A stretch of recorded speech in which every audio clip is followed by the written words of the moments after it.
In a changing year, how do you deal with uncertainty when it comes to making investments in real estate? In today's episode with David Thompson, we're going to dive into exactly how he thinks about investing in times of uncertainty and some of the upsides and advantages that are really here for us today that we can be applying and using in our investment business. Let's dive into it.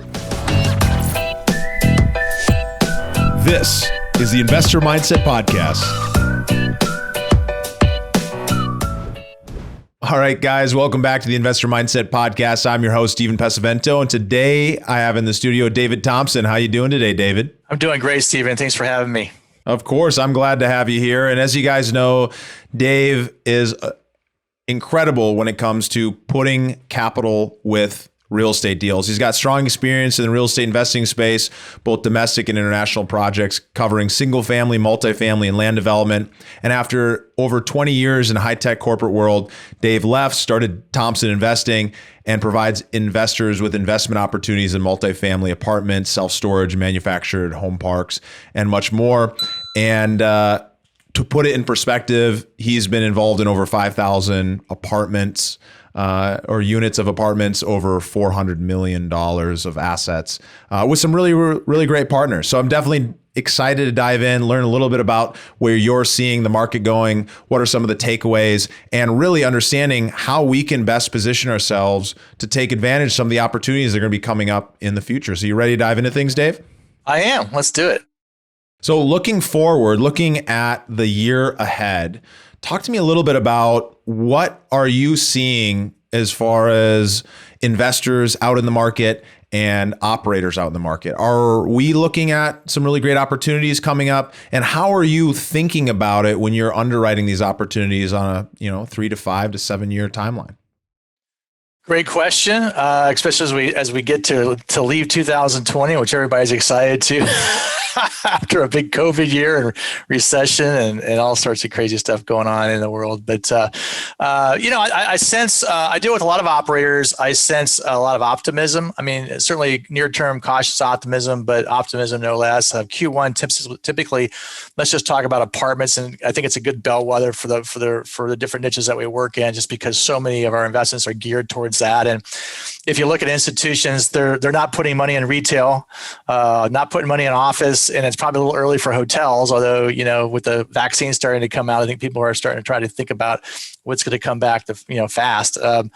But the apartments have been a steady Eddie. I think overall, apartment operators are happy with how they managed through the COVID. I think if you're in workforce housing, kind of more Class C type of stuff, you're probably still sweating it a little bit, hoping for another government stimulus. We're all hopeful for a little bit more juice to we get this vaccine in place with everybody and things start turning around maybe second quarter or the second half of next year. The pricing in the multifamily, what's interesting, because of those sectors no money is going to those other sectors I was talking about. They're not getting a COVID discount that a lot of the operators were waiting for. Maybe give me 5 or 10% off of the springtime pricing, and I'd like to do a deal. So we're not seeing, in fact, some of the stronger markets like Austin, where I am, I mean, you're seeing cap rates still get more compressed. So a lot of money chasing fewer assets and maybe a couple particular niches. On the flip side of that, you got super low interest rates. So you got, deals that might not have made sense a year ago with interest rates around 4.5, now at 2.5, they're making more sense. So you got this kind of crazy dichotomy of, expensive markets, or, some people would be on the sidelines, but also the numbers could make a little bit more sense. I think we have to adjust investor expectations still. There's still, investors still, I still get emails from investors or calls from investors saying, hey, you were projecting 6% this year. Now it's 4%. We missed a quarter. What's going on? It doesn't matter how many COVID emails you send to people. It's like, they just, I'm like, well, go look at, good thing you're not in retail, right? Good thing you're not in office. You're getting hammered over there. Okay. So, we kept your money in good spots and recession resistant niches, which is, in retrospect, it's been an awesome thing. But I think Q1 is going to be good. We've actually been working in Q4 to expand our operator base a little bit. So we deal with I think there's 3 multifamily operators in different geographies. So what I thought, Stephen, would be good is there are certain markets, maybe secondary, tertiary markets we normally don't play in. We still like the big markets. It's just a lot more liquid. easy to buy and sell into, but it's definitely more competitive. So we're looking at a few new operators, and maybe let's say, give me an example, Chattanooga, they can do some Dashville deals, but they're looking at markets in healthy regions of the country, but they're getting a little bit more yield, maybe a little bit more interesting things, maybe not as so picked over and competitive in pricing. So we're expanding our operator base a little bit there. Just why? Because we want still solid deal volume, still opportunities for our investors, but also geographically diversify them from a sponsor perspective, and geography is a healthy thing for investors in your portfolio. So that's kind of how we're reacting to that. Yeah, that's huge. That's really big. And it's interesting because everyone was waiting for this COVID discount. People were kept talking about, oh, just wait. There's going to be these amazing discounted opportunities because of coronavirus. And, everyone's just kind of sitting on the sidelines. But as a result of interest rates actually being lower, when you compare apples to apples, people are able to offer 15% premium in some markets as a result of the lower interest rates. And that's just to keep the returns exactly the same for investors, kind of assuming conservative underwriting. So when we're dealing with such a low interest rate environment, it ends up making it still pretty great for business. Yeah, no, I would say that's exactly right. I think it gave all operators an opportunity to work on their business this year, their processes and infrastructure and growth, and ready for the next wave. So it wasn't a lost year. It was probably a good a way to, hey, where I have challenges in my business, let's focus on that. We're not acquiring more properties. Let's make sure we take care of the properties that we do have. So all in all, I think looking back on it, I think I'm pretty happy with the overall perspective. I mean, we're probably in 25 to 30, maybe syndication deals in the multifamily space and across several different operators. So just understanding how they've all responded well. I think overall there's always an apartment or two, maybe a part of the country or a region or a demographic that's a little bit more struggling, but I don't think we're concerned about losing any property, which is a great thing. And that's why people love multifamily. People have to live somewhere. That key ingredient is still there. So yeah, I think that's the outlook. I think this year we'll continue to try to get more volume going in our business with the operators there.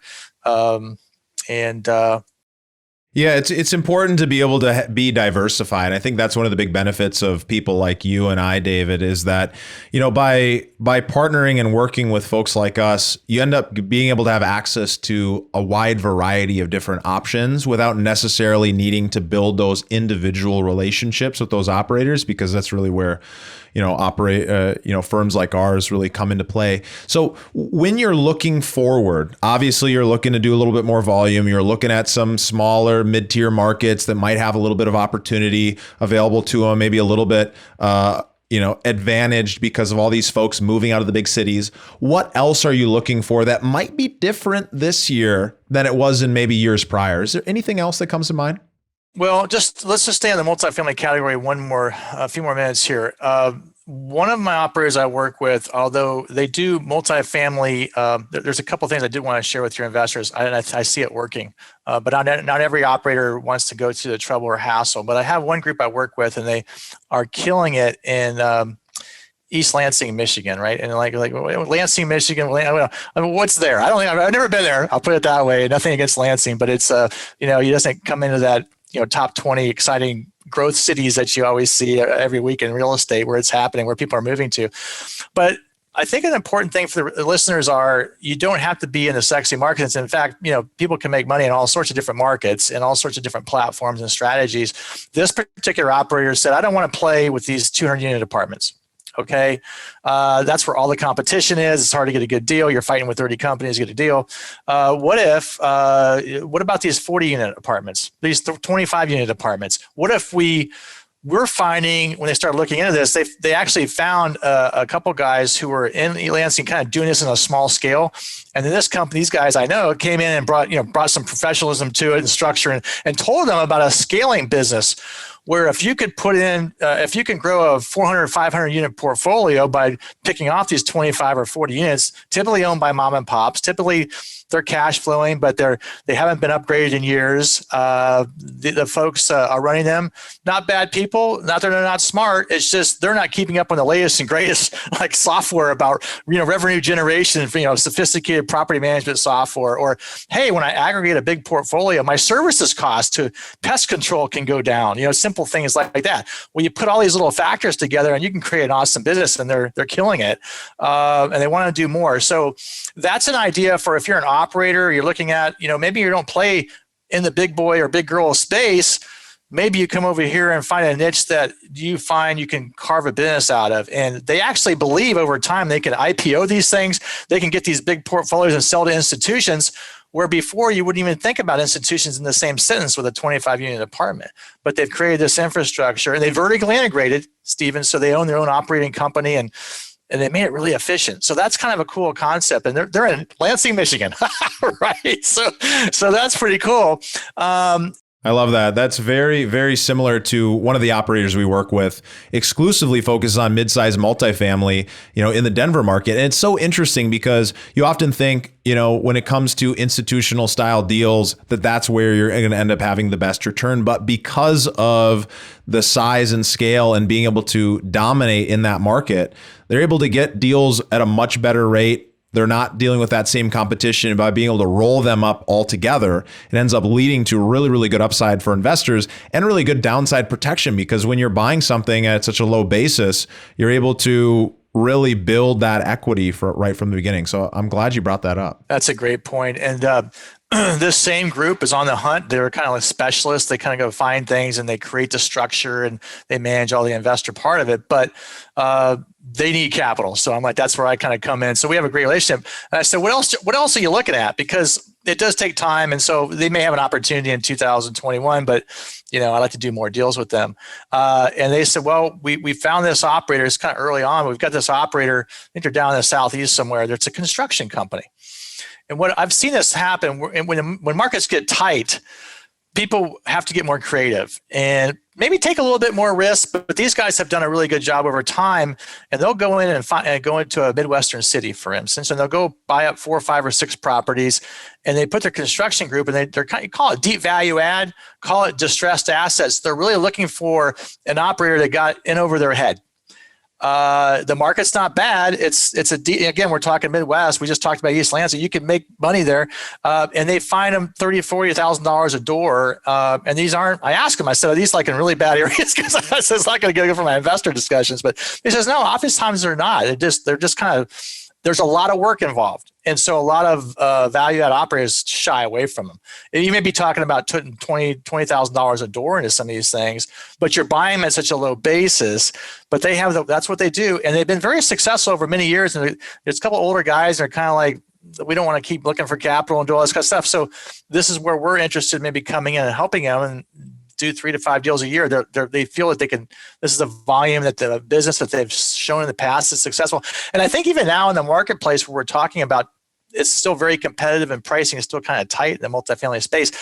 This is the kind of thing that's a little off the beaten path, right? They're not getting a lot of competition. Who wants to go in there and spend, they flip them in 2 years, Stephen. So it's, you're probably not going to get much cash flow for 2 years, but when it's done, it's like, boom, they've created an asset in a decent area that people want. And so that's their strategy. So call it a deep value add, call it distressed assets. But those are the kind of, finer tuning things we're looking at this year. Great points. It's good for people to be reminded that there's other opportunities out there that they can get invested in, and that can really be a good way to diversify that portfolio. So I'm curious from you, David, you obviously dealt with a lot of different challenges this year, from the operator side, as scaling, we've all been dealing with challenges in COVID. Talk to me a little bit about how you look at dealing with challenges. What is going through your head when there is uncertainty in the market or in your business? And talk to me a little bit about kind of what that thought process is, because I think that's going to be really valuable for listeners. Yeah, and I think one of the things that reminds me every day is I'm in 35 deals I'm personally invested in, and I have lots of investors in those deals. Really, I looked at my portfolio the other day. It's $150 million of investors in deals. That's a lot of responsibility, right? So I feel like I can't just listen, I have a great business. I can take my vacations, but I don't really feel like mentally I can just check out for a couple of weeks, right? Because people do have questions on these deals, especially more questions this year with COVID, right? Mm-hmm. When we weren't, in a lot of the deals, we were paying monthly. Now we're going to have to go to quarterly distributions, but we're going to pay something, or we may miss a couple quarters. So my communication with the operators, and they were always, I didn't really have to coach them much on this, but the more communications, the better. That's just number one. When we're talking about investors and the concerns, more communication is better than going quiet on investors. And things don't have to be going well. Just because things aren't going well doesn't mean you be quiet, right? It's like you want to be out in front, and that's a pretty basic, crisis management technique. You just need to be out in front, be honest with people. You're invested with them, you're aligned with them. Make sure there's no shenanigans going on. This is the business reality of where we are in this market, in this particular deal, and it's a 5-year hold. We're year one. Okay, let's not get too excited, right? And you have a pref. You're accruing. If we can't hit your number, we're accruing that. You're gonna get paid first when we sell this asset before the GP gets profits. So there's a little bit of some of that going on. I think the second thing we talked about earlier, it's a good time if deal volume is going to slow down a little bit. It's okay as long as you're explaining to investors, and a lot of are naturally cautious during this type of, when there's a recession going on, they see people losing their jobs. They say they can't go to a restaurant and have fun. You can't get together with your family on holidays. It's not a hard story to tell people. We're also in the apartment space, so these other deals may not be, progressing as a normal year, right? So I'm impressed with my investors so far. I don't really think anyone's out there, really not understanding what they're doing. But it's a good, healthy reminder to all of us in business that businesses have cycles, and they can come out of nowhere. A black swan event like what we had this year can come out of nowhere, and make sure you're taking care of your customers, focusing on your customers. The operator is focused on the customers from what? A standpoint of helping them maintain health. Extra cleaning at the facilities, basic stuff. Show me putting up signs, showing that you care about me as a renter, as a person, right? That's a goodwill, and that goes a long way versus where's my rent, and also in the rent category, having flexibility on, people lost their job, we're not kicking them out. Obviously, there was eviction moratoriums going on, but for the human side of it is, how can we help you? Do you know that this isn't accessible? I had one operator down in Houston. He's very good.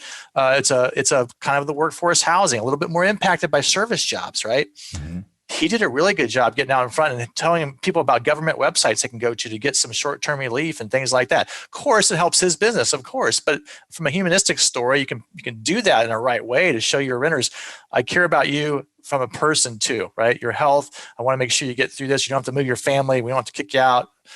Work with me, kind of work with me. Obviously, there's a couple of people that don't want to work with you, but by and large, people don't want to move. They're there for a reason. Schools are close by. Kids have friends nearby. They work nearby. Shopping is convenient for them. They're in those places. Their family's close by. They're there for a reason. They don't want to move, typically. So a lot of it is just inward focus this year on operations and things like that. And I look back on it. This is a personal story with me. My daughter works for Disney out in California. I've had the luxury of her since March. She flew back to Austin. She's hanging out. She can do her business from online. She's a computer expert. So, and then my oldest daughter, who's supposed to go to the University of Washington in the fall, she ended up staying here and taking her fall semester. So they're best buddies. They've been having a ball. And I'm like, I'm looking at this whole COVID year. Yeah, I can't go see my parents in Denver where you are, Stephen. I cut off of those kind of things, but everybody understands that. But also look at the flip side. What are the positive things that came out of this? And it was like, man, we got bonding time that I didn't think I would ever have anymore. For an extended period of time with my kids, and it's great. And they're young adults; they got opinions, they got ideas, and we went through the presidential election. You hear all sorts. It's a lot different, but it's fun, and it was really enriching. And I told my wife, I said, I love my job. I didn't have to go somewhere. I could be around this all the time. I worked it into my schedule and routines, and we spent a lot more family time together. And it's a little bit off the beaten path, which you suggested, but I think it's a good time during situations of we don't think about it, but there's a lot of positive things. There absolutely going on, and you can really kind of recharge your batteries, understand what's important in your life, fix your business, work on your business a little bit. Yeah, take care of the investors. They're understanding you don't have a deal every month, and you're not promised. Things aren't going great guns, but. Well, it's like when we go through these challenges, sometimes people have this feeling, and that's the reason why I wanted to kind of focus on this for a second. I'm really glad you brought that up. People focus on this feeling of, oh, well, maybe there's a problem, so I'm just going to not address it. and maybe it's going to get better. And so they don't communicate with their investors. They don't communicate with their team, with their spouse, with their friends, whatever that might be. They just kind of internalize it. And when we go internal, that's fine. But when you do it for too long, and especially when there's other people involved, it can end up leading to a lot of uncertainty, a lot of mistrust. Because when you're able to get ahead of it, when you're able to go through, like you said, the crisis communication of being really clear up front to people, hey, this is what we're doing. We're going to communicate with you early and often. We're going to let you know what's going on. People start to feel a little bit better, even if you're giving them bad news. And fortunately, I don't think you've had to give too much bad news. And fortunately, we haven't had to either. But it's when you can clearly communicate and you don't hold back, because there's nothing worse than that feeling of, hey, I keep following up with this person, but I can't seem to get a response, or they're always waiting 5 days to respond to me, which I know, is unusual. So clearly something is up, and people start to have that feeling, and that feeling grows. And so you definitely want to get ahead of it. And it's easy when we look around and we see that the world is in a state of change, and some of the things are not the way we want it to be, to look at the negative. But you're absolutely right that there is so much positive. I mean, personally, just like you were mentioning, I spent more time with my family this year than I have in nearly a decade. I moved to Colorado and 7 or 8 years ago, and I was able to go back and spend 6 weeks with family, just because it was an opportunity that I wouldn't normally take. And so I thought, you know what, I'm going to go step out of the normal comfort zone. It was a year that it was really important to be able to be there with them and be able to really connect at a deep level. As a grown adult, be able to step back in and spend time with people is really, really important. So I think that's the big takeaway for people, is communicate clearly and don't be afraid to take advantage of the opportunity, instead of looking at it as like, this is, right, this sucks. That's right. No, that's a great spin, Steve. And I think, we're all excited to move on. I mean, I'm sure my daughter's ready to move back to California. Yes. I'm sure my daughter on January 1st actually goes to Seattle. She's going to give it a shot. And so I'm all encouraging Wonderful. All of that, but we've been blessed and really looking forward to the new year, though, and new experiences for them, and looking forward to some new operators I'm working with, new experiences, and get on with it. Right.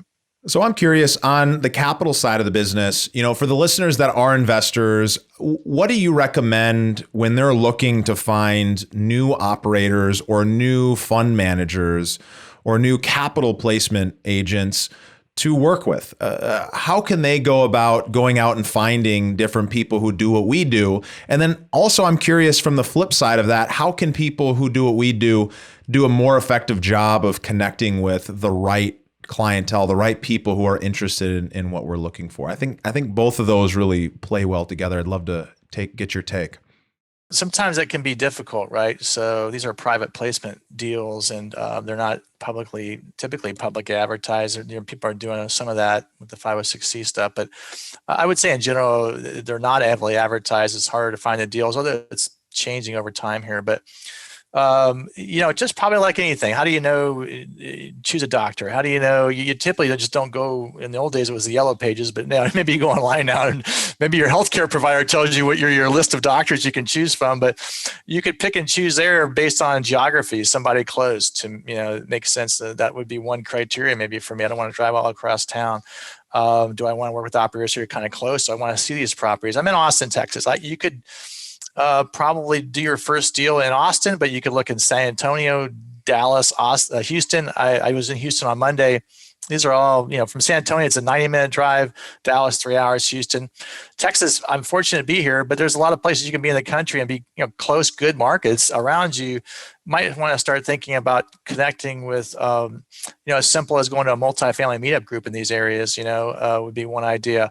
Going online, there's like Bigger Pockets, I think we've talked to, or online forums where you can actually criteria out people who live and work in your area that are also have real estate interests, or any kind of meetup groups that are meeting in real estate. Start understanding who some of the players are. Making relationships there. I never say you need to jump right into something. Just start finding out. By talking to people, you'll find out. Maybe your peers are already invested in these deals, and now that's how you hear about syndication. Hey, that's how I get referrals, right? It's like this guy's have over and over success, or she's had success, and all of a sudden they want to tell them about me. And I have a process around how I reach out to people once they reach out to me. So getting started, I just wouldn't be in a rush. I would just get educated. There's so much good information out there. Just spend the first several months educating yourself on what is syndication and different things like that. And, what niche do I want to be focused on? I can tell you apartments is very popular, but there's a lot of different syndications going on. What resonates with you? I think at the end of the day, you look at yourself as an investor and you say, what am I not exposed to? I'd like to be exposed to. Way too many people are exposed to stocks, right? IRAs, 401ks, and all of a sudden they have a rental house by accident, or they tried it, they didn't like it, and they're like, wow, people over here doing this thing called syndication. I don't even know what that is, but I've heard of passive investing kind of explain that to me. And that's what the wonderful thing of syndication is all about, just educating people. So getting yourself educated, there's a lot of websites. I have blogs, and you do too, Stephen. There's just a lot of information out there. We'd mentioned Bigger Pockets. So just put real estate syndication, just start researching. Ultimately, I do have a process for vetting sponsors. I think I've shared that with you before. We can definitely share it again. It's like a 10-step process, but I can boil it down to simple. Go to their website, man. That's like the storefront in the old days when we had retail. You could actually go to a store and see all their wares in the front window. Kind of thing with the website. I can really hone out. I could tell you by experience. I could look at a website in less than 5 minutes and say if I even want to have a conversation with these people or not. Is it website orderly? Disorderly? Is it focused on a strategy? Maybe it's a niche. Maybe it's a 1 or 2 markets, or it's like a couple different niches. They're in 5 or 6 different markets. There's one person. Like, where's your team? Or what is all this about? And it's really easy that way. If I do like that, then I may go to the next step of having a conversation with them, kind of get to understand what they're doing, what's their track record, what markets they like. Just have a conversation with them and find out if you can get an example of some of the past deals that they've done and kind of go through. But that's me looking at a deal. And then I think you were talking. Your other question was around capital raising, kind of like, what am I? You might. Yes. It's for the listeners who are more on the operation side, or maybe they're more capital placement type folks. What would you recommend to them? I know obviously you started in the game, and when you were getting going, obviously you had some great relationships. But for those people who maybe don't, what do you recommend there? Yeah. Well, it kind of depends on what you want to do. If you're interested in getting into the capital raising world, like kind of, doing what you and I do, Stephen, I think, again, educating yourself on syndication. What is it? If you've never done it before, right? Educating, there's lots of good courses you can take on understanding some of the skills that you would want to do to get going on it. Ultimately, it's going to come down to finding a partner, an operator partner, maybe through the first part of our discussion. I found a group.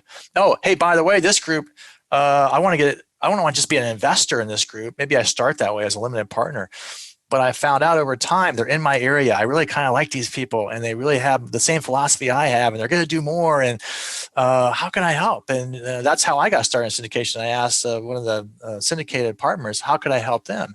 And I actually went to a mentoring course that he was at. So there's a mentoring course. But ultimately, I was just asking him a question because I was like, let's kind of not figuring out where I was going to go with all this stuff. The original plan that he had told me about was I'm helping you buy your first apartment. I'm like, whoa, that's a big, scary thing. It looks like there's a team of people doing that, not just me on my own. So I thought the best way to do it, Stephen, was just join them. I'm like, how can I help you? Not looking for compensation, like just how can I help you? Found out that they needed someone to help them raise capital for a deal that they had in Dallas. It was a pretty big deal. And I went out there and just, not without a lot of training, without a lot of just who do I know that might be an accredited investor and have a relationship with it and have that discussion. And, he offered up the good opportunity, the good market, the good deal. I didn't have to figure all that out. And I educated myself on it and talked to a few people and found out I was really good, or I really liked just sharing these ideas with people who had no clue that this opportunity was even available to them, right?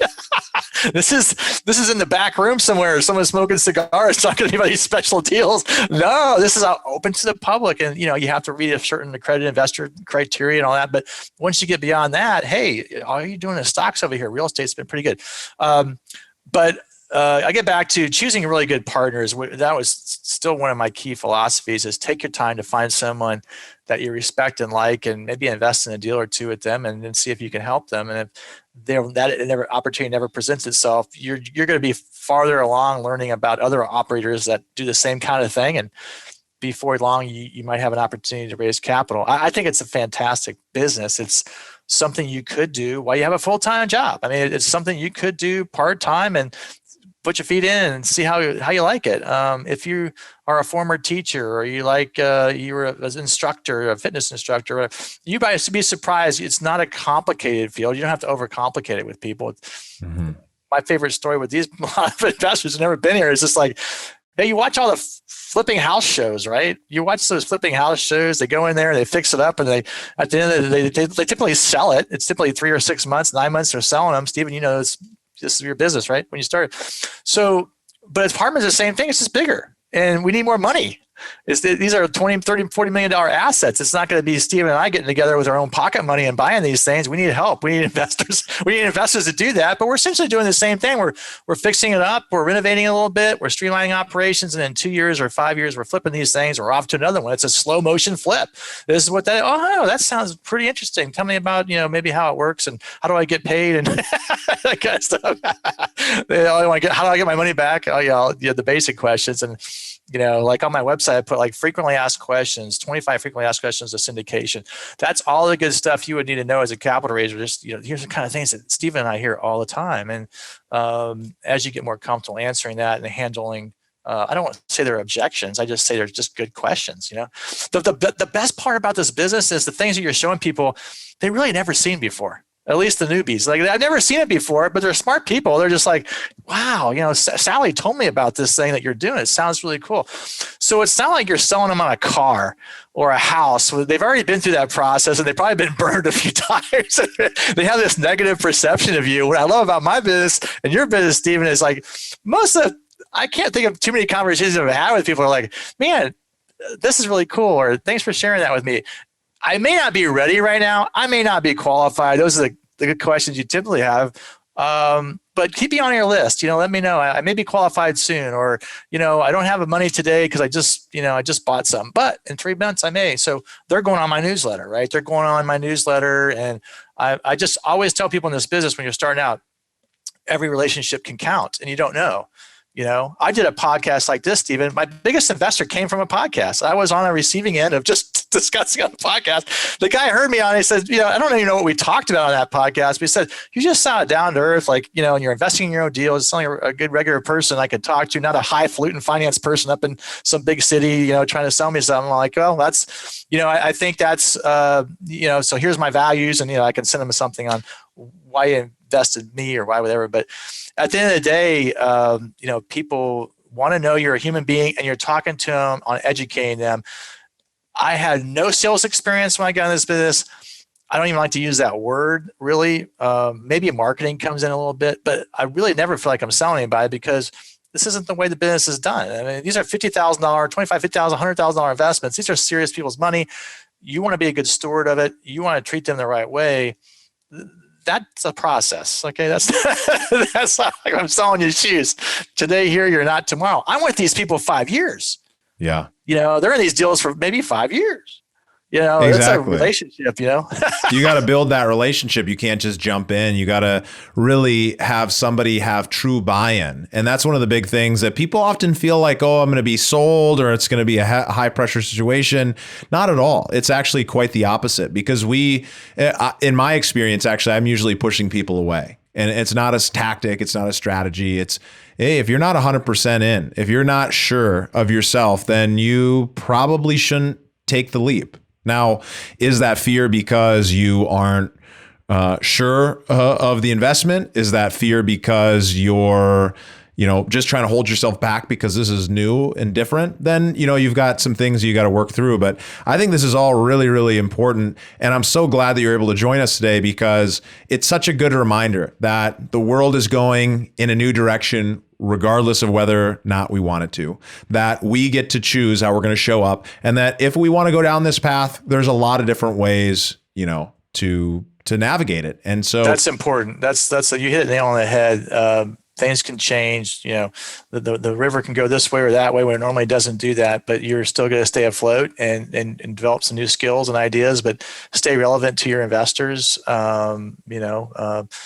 you don't have to have all this great advice for them. Just they watch what you're doing through your newsletters, through your day-to-day stuff and what you're doing. And as long as you're staying cool and confident, and being honest with them, that's really the way to go. And your prudency is the perfect way to do it.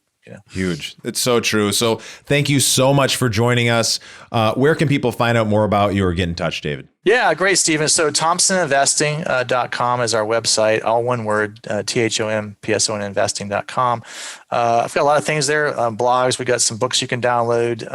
We actually have an ultimate capital raising course if people are really inclined to kind of think more about that process. But and I'm at David@ThompsonInvesting.com. So I'd love to talk to you about what you're doing and share some ideas.